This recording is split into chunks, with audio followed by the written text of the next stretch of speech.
बिस्मिल्लाहिर्रहमानिर्रहीम। आज second year की फिजिक्स हम लोग स्टार्ट कर रहे हैं और सेकेंड ईयर की फिजिक्स में जो ओहम्स लॉ हमने लास्ट लेक्चर में डिस्कस किया हुआ था, आज हम ये डिस्कस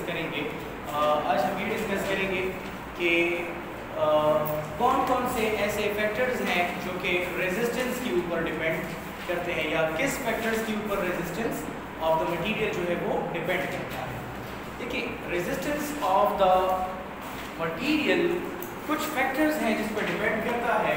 पहली बात तो ये है ना कि आपको पता होना चाहिए कि आप रेजिस्टेंस कहते कैसे।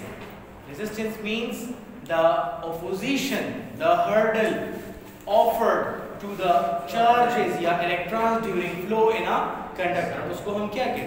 रेजिस्टेंस कहते हैं। अब हर मटेरियल की रेजिस्टेंस जो है वो डिफरेंट होती है।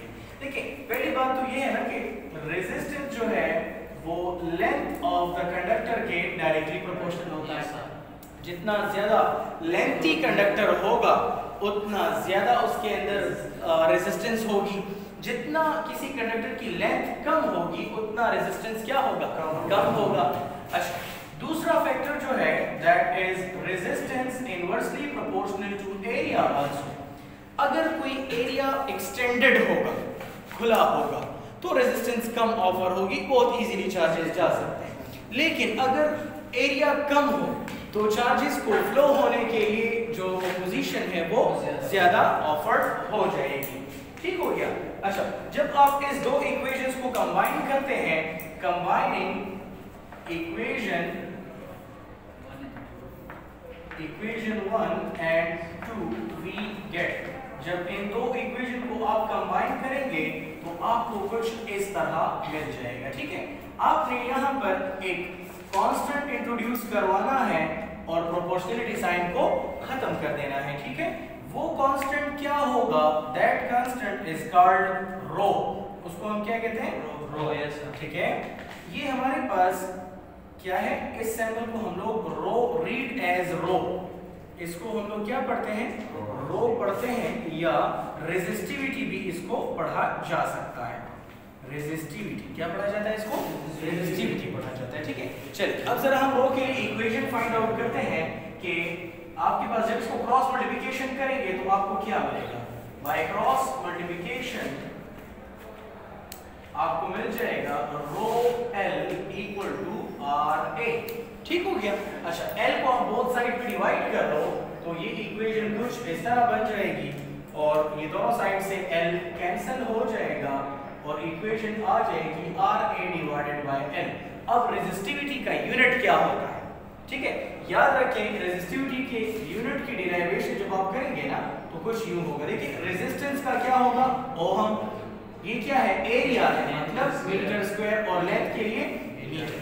ठीक हो गया? तो ये दोनों एक दूसरे से, ये मीटर इस स्क्वायर से कट जाएगा और रेजिस्टिविटी का यूनिट क्या हो जाएगा? ओहम मीटर हो जाएगा। समझ आ रही है? रेजिस्टिविटी का क्या यूनिट होगा? ओहम मीटर हो जाएगा। ठीक हो गया यहाँ तक? अच्छा, हर मटेरियल की जो रेजिस्टिविटी होती है वो डिफरेंट होती है, अलग अलग होती है। फॉर एग्जांपल, हर मटेरियल की रेजिस्टिविटी अलग अलग है। मैं आपको कुछ एग्जांपल भी लेता हूँ। फॉर एग्जांपल मैं कहता हूँ कि कॉपर जो है,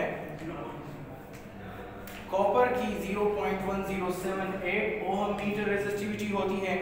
ठीक है, एल्युमिनियम की जो रेजिस्टिविटी है दैट इज 0.0285 ओहम मीटर्स। इसी तरह आयरन की जो रेजिस्टिविटी है दैट इज 0.1 ओहम मीटर्स, और इसी तरह जो सिल्वर है उसकी रेजिस्टिविटी 0.16 ओहम मीटर्स होती है। मतलब मेरे कहने का ये है कि हर मटेरियल की जो रेजिस्टिविटी होती है वो क्या होती है? ऑपोजिट होती है।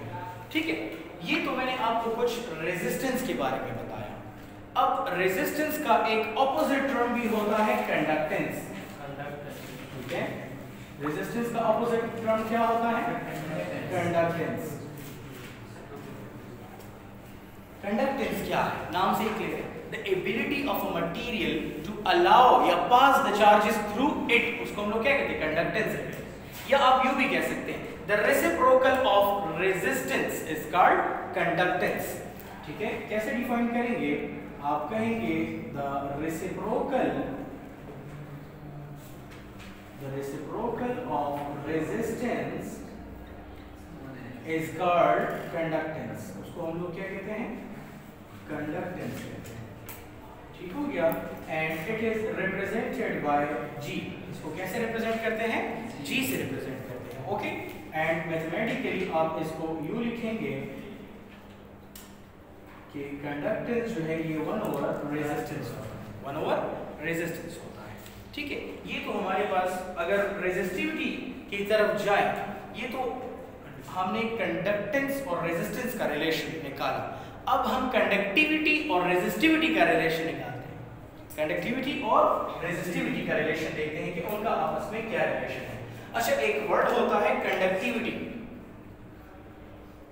कंडक्टिविटी, ठीक है. कंडक्टिविटी जो है it is the property of conductance. मुझे कंडक्टिविटी क्या है? प्रॉपर्टी है किसकी? Conductance. The property of conductance. The property of conductance of charges inside a body या मटेरियल कॉल्ड कंडक्टिविटी. उसको हम लोग क्या कहते हैं? उसको हम लोग कंडक्टिविटी. और इसको हम लोग कैसे रिप्रेजेंट करते हैं? याद रखें, conductivity is represented by sigma. इस तरह का एग्जांपल होता है एंड रीड एज व्हाट? इसको हम लोग सिग्मा.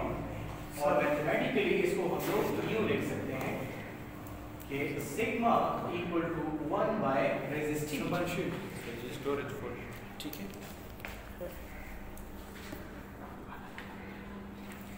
ओके, सो कंडक्टिविटी को हम लोग लिख सकते हैं कि 1/resistivity. ये हमारे पास क्या होगा जी? कंडक्टिविटी. डन हो गया यहाँ तक. अच्छा, और इसका यूनिट क्या होता है? ओहम. इसका यूनिट क्या था? ओहम मीटर था ना. तो कंडक्टिविटी का जो यूनिट होगा दैट विल बी पर ओहम पर मीटर. या बाद लोग इसको देखो, ये ओहम मीटर था. ये क्या था?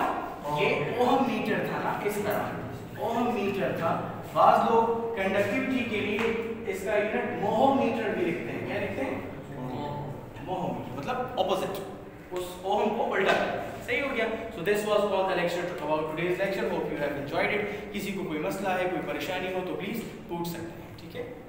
Thank you so much.